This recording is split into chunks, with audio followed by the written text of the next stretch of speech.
পুলিশের দাদাগিরি মদ্যপ অবস্থায় তৃণমূলের জেলা সভাপতিকে প্রকাশ্যে মারধর ইসলামপুরে।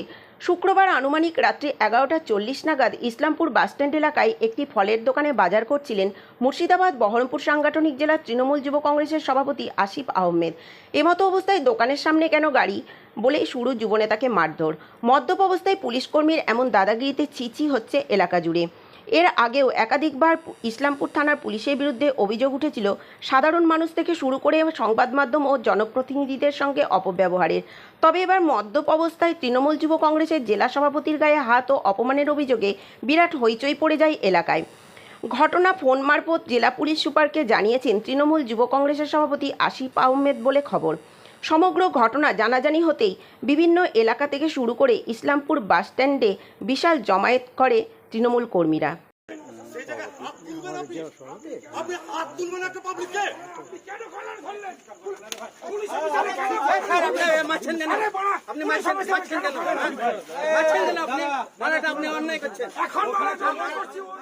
মানে বাড়ি থেকে ফিরছিলাম, এই ইসলামপুর নেতাজি স্ট্যাচু এইখানে একটা ফলের দোকানে ফল নেওয়ার জন্য একদম সাইড করে দেখুন রাস্তা অনেকটা ছেড়ে আমার গাড়িটা দাঁড়িয়েছিল। একজন মদ্যপ অবস্থায় বিপ্লব মণ্ডল বলে নাম, ইসলামপুর থানার একজন অফিসার, তিনি গাড়ির সামনে এসে দাঁড়ালেন এবং বললেন গাড়িটা সাইড করে আরও লাগাবো। তো আমি বললাম আমার ড্রাইভার ফল নিতে গেছে। তো কিছুক্ষণ পর 1 থেকে 2 মিনিট পর গাড়িটাকে সরিয়ে নিচ্ছে। তিনি কোনো কথা শুনবেন না, এখনই সরাতে হবে। ড্রাইভার গেছে ফল আনতে, আমি তো আর ড্রাইভ জানি না যে আমি এখনই সরাবো। আর রাস্তা থেকে অনেকটা দূরেই রয়েছে গাড়ি, আমার যেখানে রাখা সেখানেই রয়েছে। হঠাৎ করে তিনি তার গেটটা খুললেন, এমনভাবে গাড়িটা লাগানো ছিল যে গেটটা খোলার মতো জায়গা ছিল না। কিন্তু তারপর আমার গাড়িটাকে স্ক্র্যাচ হলো, যথারীতি আমি নামলাম। তারপরে নামার পর ওনাকে বললাম যে আপনি এই ব্যবহার কেন করছেন। উনি তখন ফট করে আমার কলার এবং আমাকে একটা মারে। তখন আমার সাথে যথারীতি তার হস্তাহস্তি একটা হয়।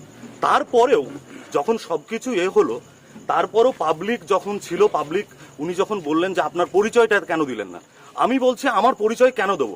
এটা যদি কোনো সাধারণ মানুষও হয় তার সঙ্গে আপনি মদ্যপ অবস্থায় ব্যবহার করবেন কেন? তারপরে উনি আরেকবার আমার গায়ে হাত তোলেন, সেটা পাবলিক সবাই দেখেছে। যথারীতি আমি পরবর্তীতে এখানকার ইসলামপুর থানার ওসি সাহেবের সঙ্গে কথা বলি। পরে আমাদের যিনি পুলিশ সুপার রয়েছেন এসপি সাহেবের সঙ্গে আমি কথা বলি। এসপি সাহেব যথারীতি তারপর বড়বাবুকে এখানে পাঠিয়েছিলেন।